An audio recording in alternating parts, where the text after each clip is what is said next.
Well, let's jump into what we had this past week in New Japan. So last Thursday, March 6th, we had the 53rd anniversary show with a reported attendance of 3,335.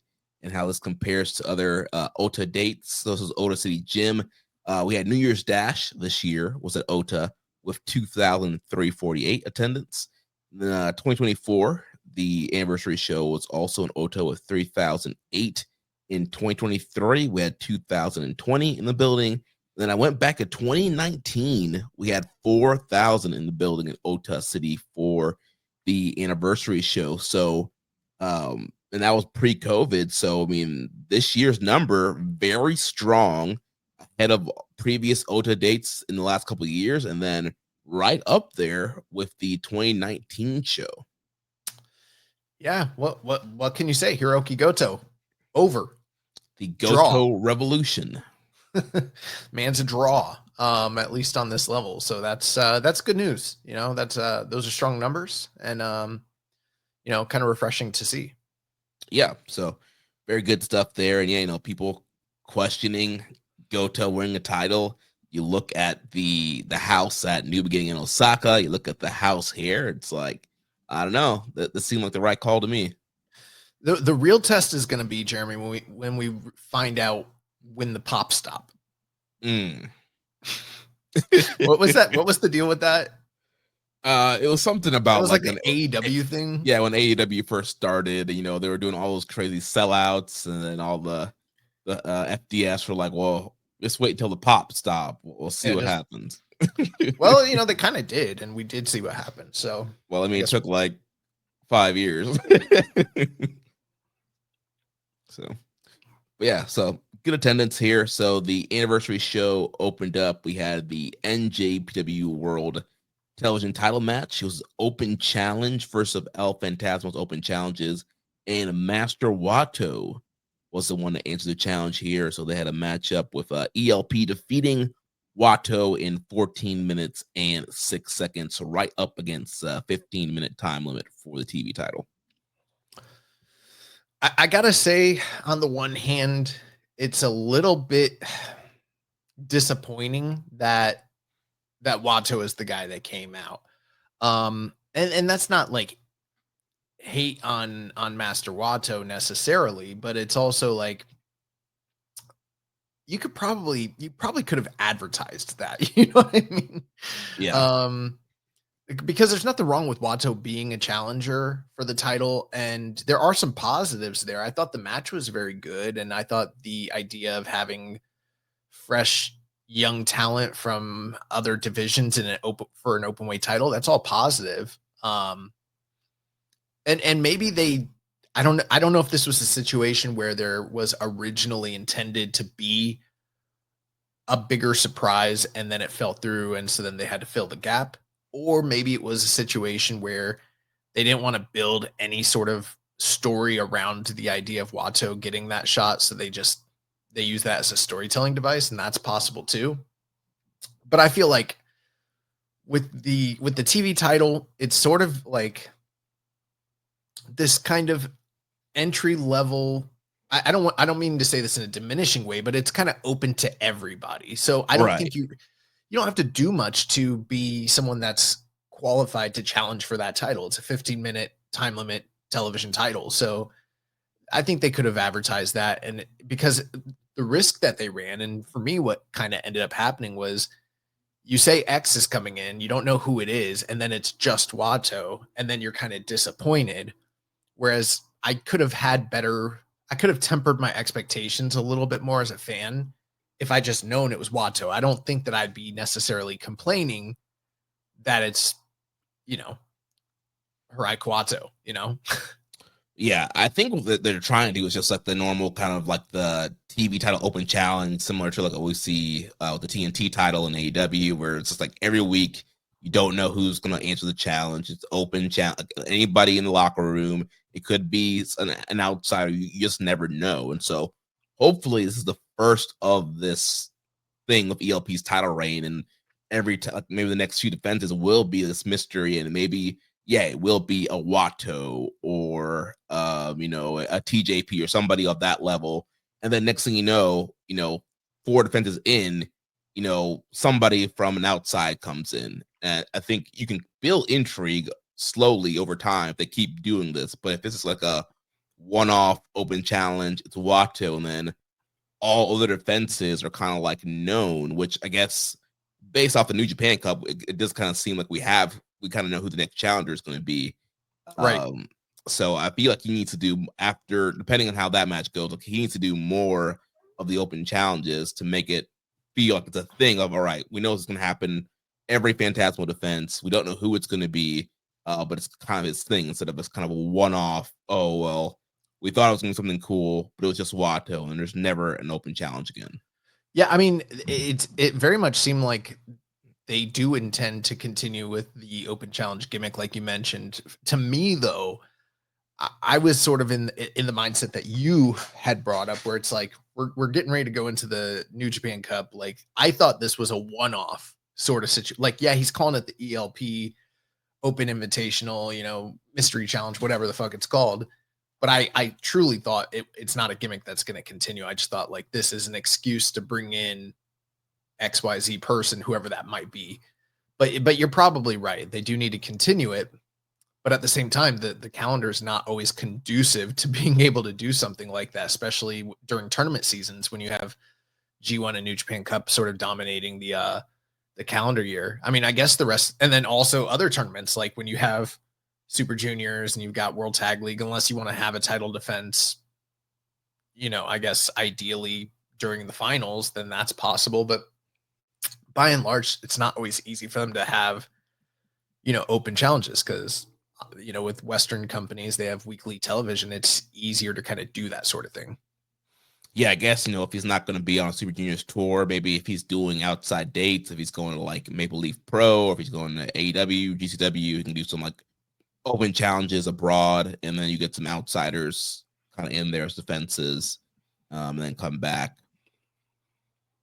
Yeah, I mean, I did like on the commentary they mentioned the idea of him being like a fighting champion akin to like a Bret Hart, Canadian dude who's taken on all comers and kind of just being the workhorse guy, and I do like those aspects to it. As far as the match itself, I thought the match was really good. I don't know if I need to see Watto go life and death with ELP, but then again, the time limit's 15 minutes, and originally we were sort of hoping that this title might become like a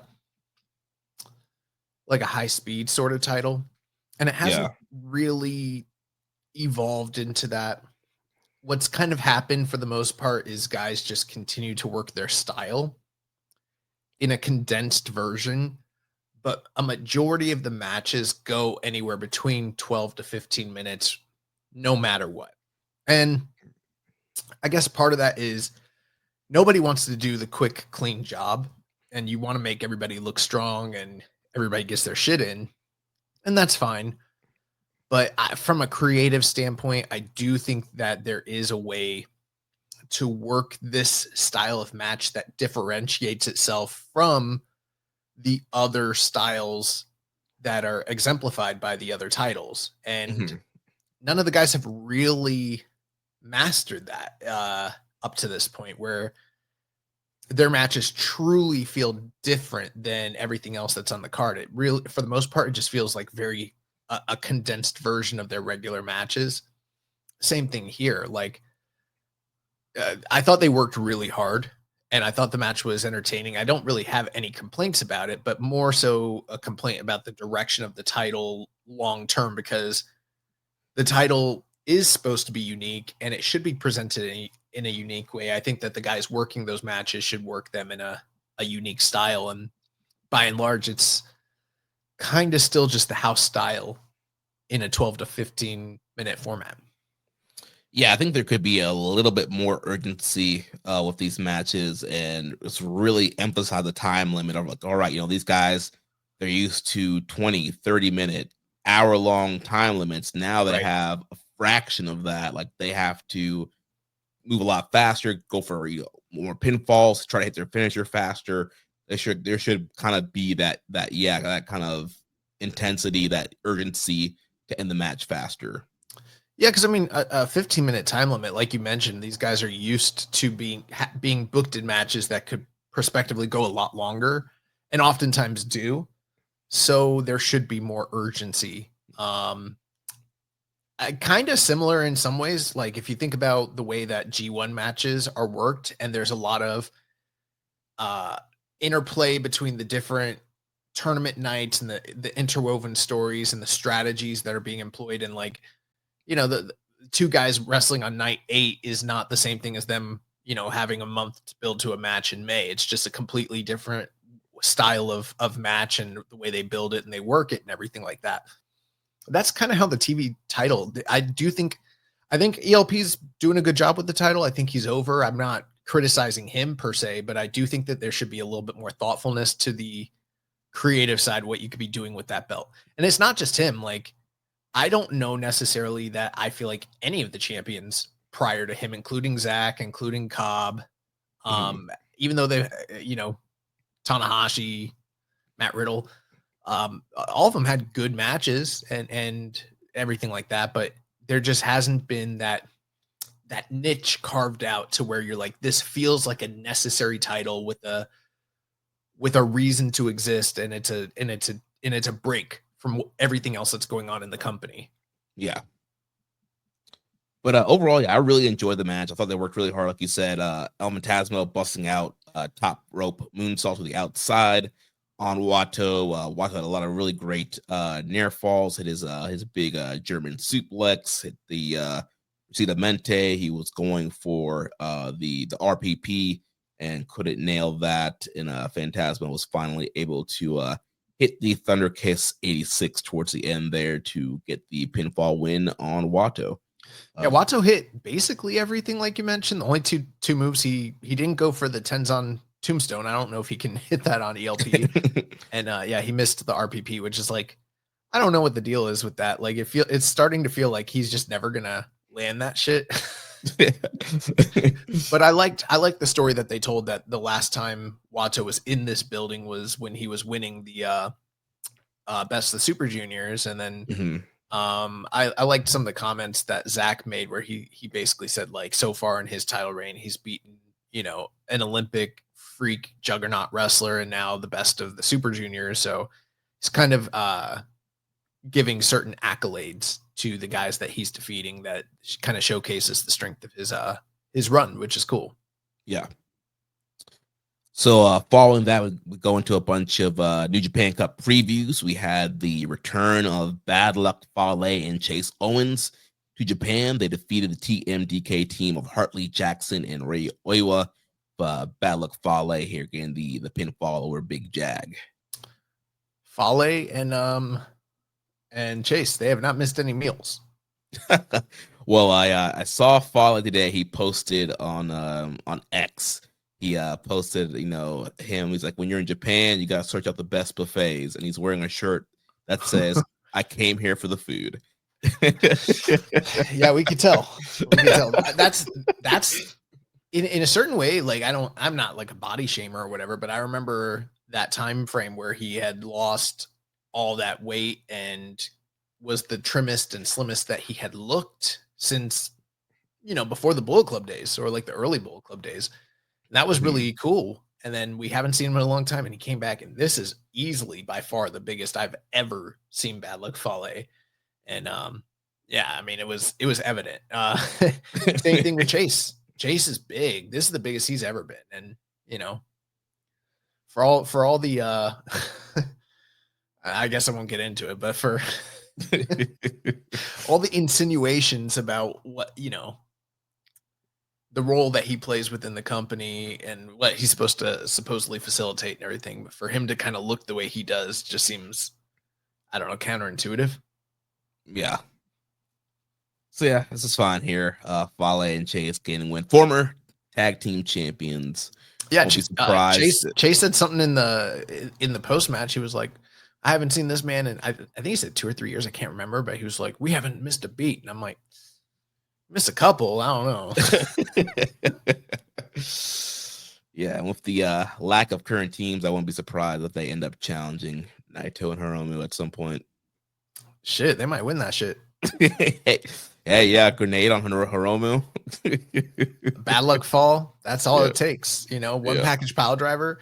If you think about two guys who have just like established finishers that destroy pretty much anybody, it's those two guys. Like nobody, they might not be the best wrestlers in the company or in the kayfabe or whatever, but if they land their finishers on you, that's it. Like Game time. yeah, it's game time. So following that, we had the Bullet Club War Dogs team of Gato, Sonata, and Taiji Ishimori, and they defeated the Just Four Guys team, Taichi, Taka, and Yuya Orimura by disqualification in 8 minutes and 1 second. So we had pretty much more of what we saw with the Sonata and Taichi rivalry, where Sonata is, using the Eddie Guerrero tactics to get DQ wins. So here he grabs his Jeff Jarrett guitar. He hits his hand on the guitar, makes it sound like Uemura hit him with the guitar. He did the bump. Jeremy. So Megan comes in here. She wants me to open this pack of vitamins from Ollie, right? Mm-hmm. She's here right now. She's off screen. She doesn't want anyone to see her, but she's standing right there. Yo, I cannot open this shit. Oh my gosh. Like, who the fuck closed this? Can you? I don't know how to open this. You better get a towel or something. No, bro. It says push down and twist to open. Are you pushing down? Bro, I always push down. And it's not opening. I don't know what to do. You might want to cut that off. See, this is what you're missing if you're not a $10 subscriber. You need the visual of what's happening right now. Yo, I just jobbed out to a fucking vitamin pill bottle. Oh man. Like I was saying here, yeah. So Sonata does the fake out there, makes the referee think that Uemura hit him with the guitar. The ref immediately calls the DQ, and the Bullet Club War Dogs get the win. Yeah, honestly, a lot. The anniversary show, some of the top end matches were very good. A lot of this middling sort of undercard stuff didn't do it for me, honestly, for on this particular night. Yeah, it started out good with Phantasmo and Wato, and then it kind of went downhill until we got to the semi-main and main event. So Bullet Club stuff there, and then we had some more Bullet Club stuff after that match. We had the War Dogs of Drilla Maloney and Gabe Kidd defeating Ren Narita and Yoshinobu Kanemaru by, actually, it was a double countout, actually. They wrestled to officially at 1 minute 50 seconds.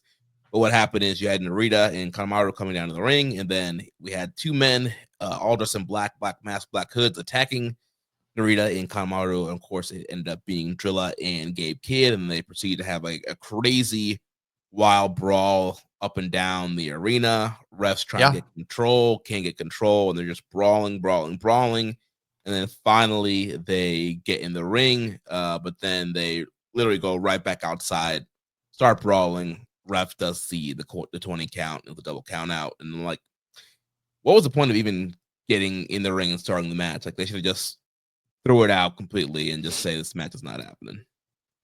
I think that, I mean, sure, they could have gone that way. I also think that there is the aspect where so often we see matches start where they do exactly this. They brawl, get in the ring. Now the match is really going to start, and it does continue, and it turns into a real match. But in this case, it was happenstance. Like, they didn't get in the ring because they were trying to start the match. They just kind of landed there in the midst of their brawl, and the bell rung, but that was incidental to them. I don't even think there was a tag or anything. Like, yeah, they went straight to that. They went straight to the outside. So like, I don't know who the referee was, whether it was Kenta or Marty Asami. It was Kenta Sato.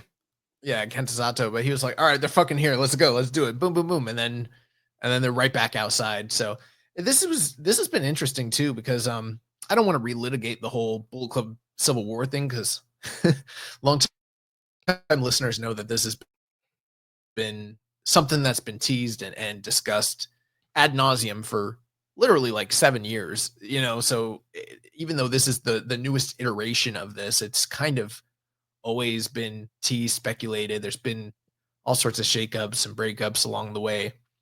But what's cool about this particular iteration is, we'd always had that thing where it was like the War Dogs and House of Torture kind of, they held their own respective spaces, and anytime there was interplay between Bullet Club members and like G1s and stuff, we'd seen some hostility, but we didn't really know how to address all that. Now it's finally come to the forefront. They're finally like officially split, and we're seeing the actual heat between these two groups. And in all the other previous iterations, it was like something that was implicit, was kind of teased, kind of petered out, just never really got the blow off. So at least here we're seeing the program actually occur. It's happening on screen. These guys seem to really dislike one another, and I think that there could hypothetically be some juice to kind of interweave this throughout much of the ongoing throughout the year. I don't know how long it will last, but I think it's going to be interesting to see how it plays out. Yeah, I'm glad we're, like you're saying, getting an actual program, and we can actually, there's not like lore behind it. We can actually get these two factions feuding. So yeah, it will be interesting to see what comes out of this. So following that, we had the LJ team of Hiromu Takahashi, Shingo Takagi, Tetsuya Naito, and Yota Tsuji, defeating the House of Torture team of Dick Togo, Evil Show, and Yujiro Takahashi. So previewing some upcoming tournament matches there, and LIJ getting the win here. Yeah. I don't have much more to add there. LIJ overcoming the House of Torture shenanigans. Yeah. Get that much needed W on the board. Yeah. And so that takes us to the semi-main event. We had the IWGP Junior Heavyweight title on the line as El Desperado retains and defeating Francesco Akira in 24 minutes and 37 seconds. Yeah, they did a really great job with the VTR and the pre-match, presentations. I thought and we forgot to mention this was the return of Chris Charlton to the commentary booth. That's right. After his hiatus. So that's been really great. Kind of get the band back together like the Blues Brothers. And I thought that both Chris Charlton and Walker Stewart did a fantastic job sort of, basically catching the viewers up with the backstory between these two guys and how we arrived here. This might sound kind of weird to other people, and I don't know if you're going to get what I mean here when I say this, but for me personally, and again, it sounds a little weird, and I understand why it would. This is the first time to me where I felt like when I was watching El Desperado, I felt like he arrived as a star. And what I mean by that, I don't mean that he hasn't been pushed as a star or had those star-making moments prior to this, because obviously he's a multiple-time champion. We on this very show have commented how he's been basically the ace of the division for a while.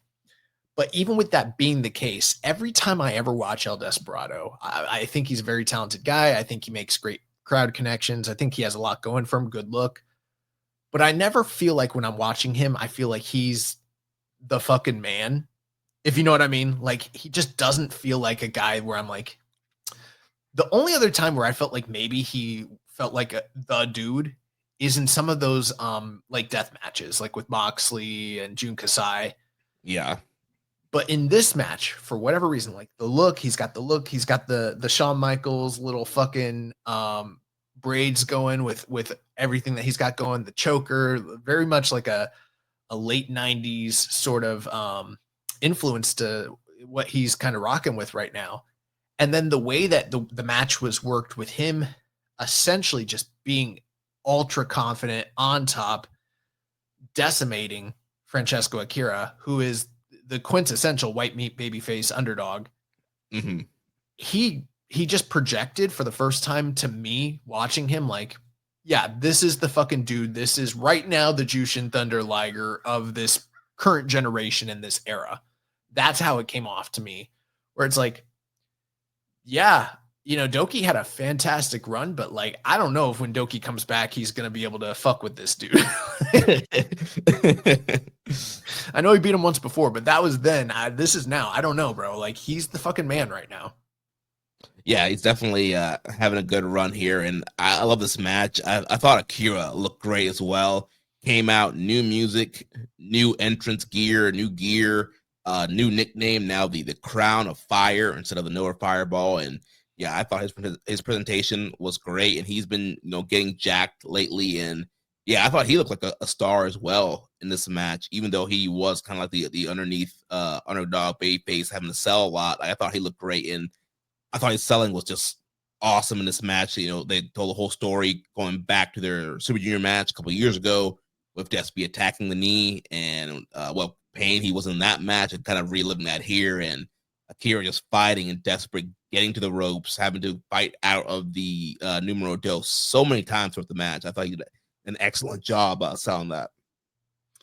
Yeah, I agree. I thought that they did a fantastic job playing back into the history of that match. I think one thing that I don't know if it was necessarily missing, but I was almost kind of hoping to see like TJP pop up at ringside with the towel again. Yeah, I thought about that, but they did make a point that Akira told United Empire he didn't want anybody at ringside because he wanted to make sure that he could do this by himself. Right, and that's fine. But the match was just really fantastic. I enjoyed every bit of it. I thought that the work from both guys was super top notch. I don't know if this is, but it might be my favorite junior match of the year so far for 2025. And there were a lot of times where it kind of seemed like maybe potentially Akira might have had it locked up. So even though yes, he was always in danger with the tap and his knee and everything like that, he had so many really fantastic comeback spots and near fall finishes where it would have been believable that he could have won the title here. And there was a fantastic story with this being the same building where he had originally won his first junior title in All Japan when he was the All Japan junior heavyweight champion. And so kind of like him getting a title shot at this iteration of his career against this, established rival in a building where he had a connection. It wouldn't have seemed off if he had hypothetically claimed the title here, but for the time being, it's not the case. But I think that anytime these two guys lock up, I'm going to be tuned in for it. Yeah, and I thought Akira was just on fire. Moonsault to the outside, big tope dive. Like he was just hitting, like you mentioned, a lot of great moves.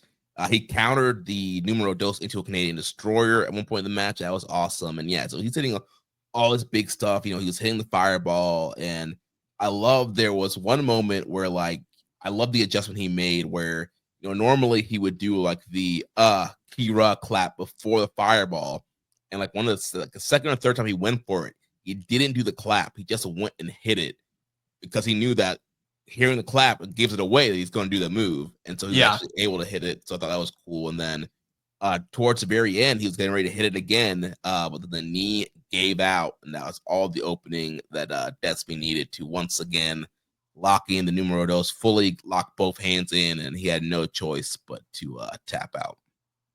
When I was a kid, this is a little off topic, but since you brought that up, when Shawn Michaels first started tuning up the band for the Sweet Chin music, in my mind, like my kayfabe kid mind. Why are you laughing about that? It's not a joke. It's not a joke. Not a joke, bro. He would hold, like when he would start tuning up the band and he'd start kicking the mat. I thought that like what it was doing to the other person was like shaking the ring in a way to where it was disoriented to them, to where they wouldn't. Now that if you think about it, it's really stupid because he's literally like rhythmically just tapping the mat, and he's giving away like the fucking Sweet Chin music. Here it comes. You're about to get it. Yeah. and everything like that. But as a kid, I was like, oh, he's fucking with them. Like the crowd is getting into it. The ring is shaking. They don't know where it's coming from. Like this is throwing them off. Like that's why everyone gets caught with it. You know, it's tuning up the band. It's shaking their soul. But I thought that the finish here was the perfect finish. There was a moment towards the very tail end where El Desperado had numerously gotten very close to tapping him out with the numero dos on multiple occasions. And like you mentioned, Francesco Akira, he had so many answers to that, different submission counters and pinfall counters and all sorts of really cool inventive ways to get out of it. But then eventually El Desperado hit him with the Pinche Loco. And I mean, I'm talking like a clean ass, like fucking planted him. And I was like, oh, fuck, like that's it. And I really thought that was the end of the match. And I was like, okay, it is definitive. But because of how much they'd worked on the knee and how much they'd built the match around the numero dos, I'm like, that's a terrible finish. They should have him tap out or pass out to the numero dos. And then when he kicked out, I was shocked because I didn't think he was kicking out of the Pinche Loco at all. Yeah. And he did. And Chris Charlton had an incredible call. He's like, you can count on one hand the amount of people that have kicked out of that move. And then he said, I think. Because when you said that, I was like, I don't know who's kicked out. I've never thought about who has or hasn't kicked out. Yeah, I mean, I don't definitely Hiromu, where he's had to do like the triple Pinche Loco and then kind of turn it into like the Tiger Driver version at the end. If there were like 10 people, I wouldn't remember. Like I only remember Hiromu. Maybe there were others, I don't know. But yeah, but then he did eventually get him with the numero dos, and he did tap him out. And I thought that was the fitting finish because I just think that they've done a fantastic job like building this up over a number of years to where there's skin in the game now, to where if they do want to run this back again in the future and pay it off, and we don't always get there, but if they want to, like, it's on the table. Yeah, I mean, either you can do a big Super Juniors win, like if they're in the same block, you could have Akira finally beat him. Or yeah, if you want, whenever Akira finally wins the title, like if Despy's still champion or is in the future where Despy's champion, you now have a lot of emotional investment in this matchup, and there's a big story here, and this is the guy that Akira has to overcome to get to the next level. And much to the point that you made when you were talking about how incredible the presentation of Francesco Akira was and his work in the match, I've been on record, even though I praised El Desperado, he's not necessarily my guy. I just think in the kayfabe, the way they presented him, this is the most complete boss-like figure of him that I've ever seen. But Francesco Akira is much more up my alley when it comes to style of work and a guy that I can kind of get behind. And I do kind of like the idea of Desperado being the big boss while you have guys like Akira and Kosei Fujita sort of chasing, I think that's healthy. So. Yeah. And I don't know if it was this night or another night, we did get the lights going out and Clark Connors. It wasn't this night. It was during the tour, but yeah. I mean, we could talk about it now. It doesn't matter. Yeah. So Clark Connors is going to be the next challenger for El Desperado in a hardcore match. Yeah, and I think that's happening in like 5 days, so that's this week. No, it's happening in April. My bad. On the road to Sakura Genesis tour. Oh, so it's 4/15. For some reason, my brain was thinking 3/15. Okay, that makes more sense. Yeah, so on the road, and I think that's really cool too, because we talked about in the past. Well, I mean, before I get to that point, I thought they did really. This title challenge didn't come after this title match. It came the following night during the preview tags. And after one of those preview tags, there's a vignette with Clark Connors. I thought that Clark, I don't know. I'm a big fan of those cool lights go out there on the vignette. They've got the cool video presentation, and I don't know. I'm into that shit. So I thought they did a great job making Clark look like a big deal. And then, he challenged him to a hardcore match, which is, we've seen a few of those here and there in New Japan, more so with the Strong brand, but every now and again we do see, a gimmick style match nowadays in New Japan. But I can't really think of any in the junior division, so that's kind of unique, and it's sort of right up both of these guys, wheelhouse. And in the past, we've talked about how with this company, like we've seen them do the whole thing where they run a big show and then they split it and condense it over a bunch of different shows. And that's not always ideal. Mhm. But I think we've also seen the situation where it's like they stack everything on the big show, and then all those road to shows pretty much mean nothing.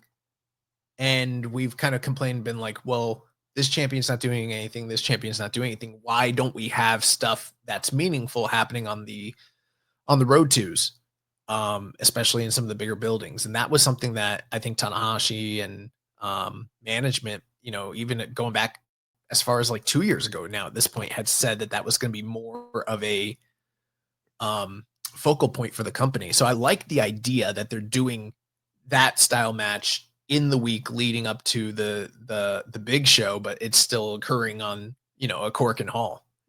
I Yeah. think that they're going to get more time. Yeah, get more time, and it's going to add some more intrigue to the Road to show. Like, all right, I can't skip this show. I need to watch this crazy hardcore, junior title main event. I mean, it's cool when it's like, all right, you're getting Tanahashi and Yano and fucking Oleg Boltin, and they're gonna defend the six mans against whatever House of Torture trio you want to throw at them for the 18th million time, and that's cool, I guess. But it's really cool when you're like, all right, we're doing the junior title in the main event, and it's a hardcore match, and you're like, oh fuck, all right, let's go. Yeah, tuning in. So after that match, main event, IWGP World Heavyweight Title match, Hiroki Goto defeats the ace Hiroshi Tanahashi in 20 minutes and 16 seconds. And I gotta say, this is probably the best Tanahashi match in quite some time.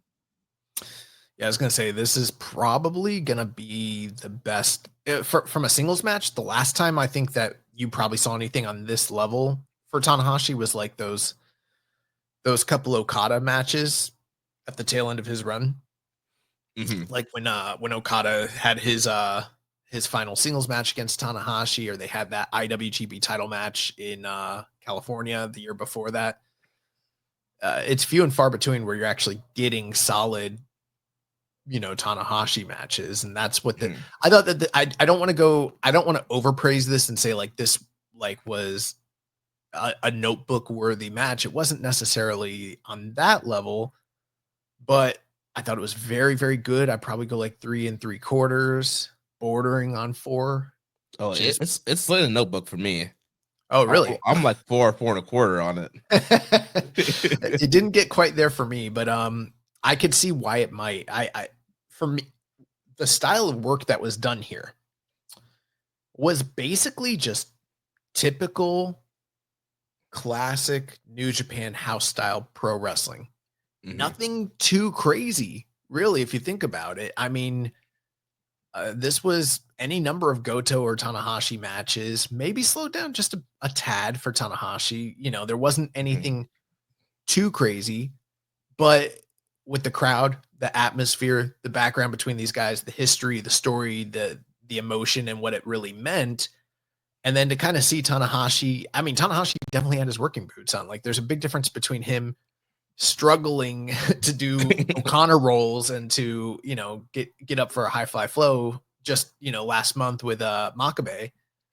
And then to kind of see him reinvigorated here and really put on the working boots. And yeah, I thought it was something. And then Goto hit him with the GTW, he hit him with the Shotenkai. Those are two moves I did not think that Tanahashi would be able to take. I thought that was pretty awesome. And Tanahashi missed a high fly flow that looked painful as fuck. and Goto got him out of there clean, which is he's never beaten him in a title match. So that's it. He did it. Yeah, there's so much history and story there of how many times Goto lost to Tanahashi in title matches and in big moments, and only beating Tanahashi a couple times in their history of singles matches. So yeah, that whole backstory, and I love Goto's new big match entrance video that he kind of debuted. for the Zack match where it shows all the failures, all times Tanahashi's beating him, all the times Okada's beating him every time he's failed to win the title.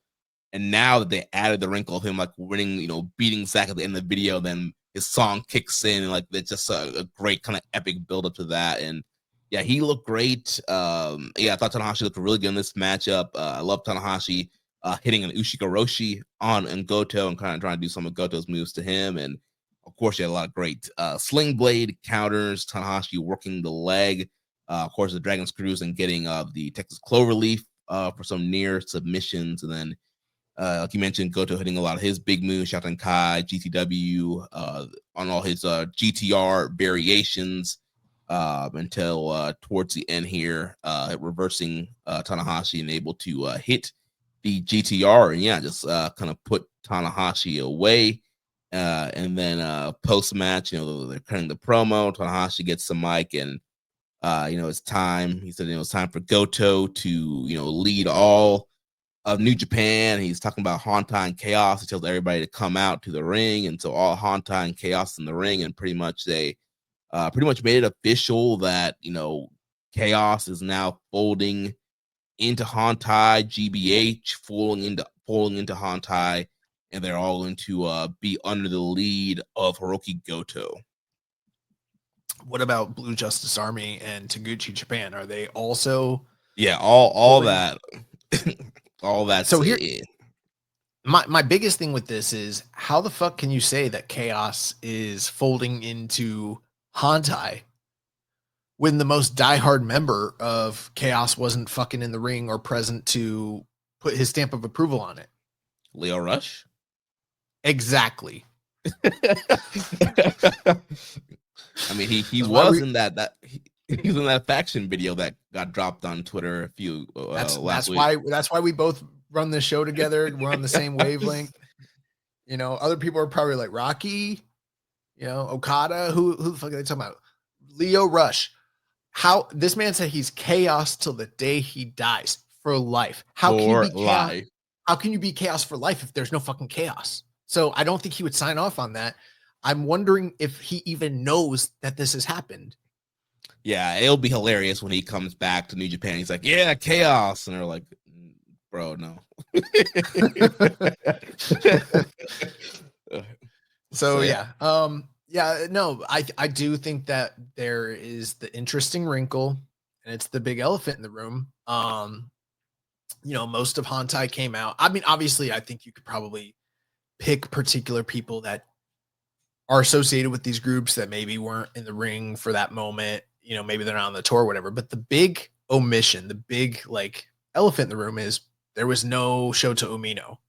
This is a guy that's been poised as, the future ace of the company, a guy that said he was the new leader of Hontai, the new ace, yada, yada. He just headlined the Dome and failed, just lost and shaved his head against Great Okan. And now his first tournament match is coming up here in the next week or so. The man was not in the ring whatsoever. Now, maybe that could just be to potentially protect whatever this new coat of paint or new presentation of his character is going to be potentially. So maybe that's all it is. But I think there's a little more to it. I mean, I'm with the conspiracy theorist New Japan fans out there that are like, him not being in the ring while everybody comes together is probably a good sign that we're about to get some major shakeups, and he is the most key candidate to be somebody to potentially, go off on his own and do something as a leader of a group or something of that nature. Yeah, I've seen a lot of speculation of people saying, yeah, this is going to be the start of Umino starting his own unit. Potentially, young blood coming back and guys like that to join his faction. Well, they just dropped those WXW titles in Germany, and they're probably due to return. It is funny. I know he's probably listening. So last week we had Chris on the show, right? And Chris is our most probably prolific guest that comes on the show, good friend of ours. And he's so diplomatic most of the time when it comes to all of his opinions and insights when it comes to New Japan. And the emotion that he displayed last week when it came to Shota Umino and me booking him, and I think you and I both booking him to go as deep in the tournament. I don't know if ever on the show, if I really think about it, I can think of any time where Chris was so adamantly against something happening in the company that that I think is definitely going to happen. So I'm very interested to see what his reaction is, because now that we're divorced from that show a week later, and then this news comes out and he wasn't in the ring for that moment, I think even he would probably be like, yeah, that probably means something. And I'm just interested because, you know, there's a lot of us, not just Chris, a lot of us that were like, dude, shit the bed in the fucking Tokyo Dome. Yeah. Like, he's done, you know, but I don't know. I don't think they're done with him. I think that they are gearing him up to do something different. Yeah. And I think it's Like a you mentioned. faction. Yeah, like you mentioned, we haven't seen him the whole tour. Like he wasn't on the anniversary show. I mean, we haven't seen him on the New Japan Cup undercards yet until whenever his matches this week is one of the first time we're going to see him. So yeah, they're clearly there's something big happening here. There's some kind of story. There's going to be some kind of development with him, and yeah, whether you like it or not, like yeah, they're not going to fully give up on this guy. Like the whole head shaving, I think it was them trying to like shave him down to build him back up. And I think that's what we're going to see here. I don't know if he's going to win the tournament, but I think that there's going to be a big story with him in the tournament and coming out of the tournament and leading to what's next for him. Yeah, I agree. Also in the post match, Goto called out Nagata, who was sitting on commentary, because he had a promise that he was going to give Nagata a title shot. And so he said, yeah, Nagata, I want to give you your title shot. And it has been made official that Yuji Nagata will challenge Goto for the world title on March 15th on a New Japan Cup undercard, which we never really see a title match on a New Japan Cup show like that. So that's a pretty cool wrinkle to have. I wonder if it actually ends up being the main event that evening. I think it is. Hold on, I have all the cards here. Like we'll get into it, but the second night of the New Japan Cup that we're about to cover, they did the preview tag as the main event that night, which I thought was a poor decision. Yeah, but I'm like, so if they're gonna make that the main event, then I'm pretty sure the title will main event that evening. Yeah, so the full card's not out yet because that's going to be the night when we have quarterfinals, but it is listed as, there's 4 quarterfinals and then it's listed as the last match after that. So I'm assuming that regardless of the quarterfinals and the order of the card, that match will probably be the main event that night. I'm fine with that. I almost feel like it would be better to have a match like that as part of the finals. Yeah, I can get that, but I think it's probably because it's using Nagata. I think maybe if it was a different challenger, maybe you save it for the final night. But I think too, you also want the finals to be the big thing that night. If it's the world title on the line, I think you kind of would main event the world title even over the cup finals. Not me, not the way I book. Well, a lot of purists, a lot of traditionalists, they have to put that world title on last, regardless. Oh yeah, I mean, sure, you could do that, but like, I don't know. I think about like Royal Rumble. The title gets defended during the Royal Rumble. It doesn't always main event. Sometimes the Royal Rumble main events. Yeah,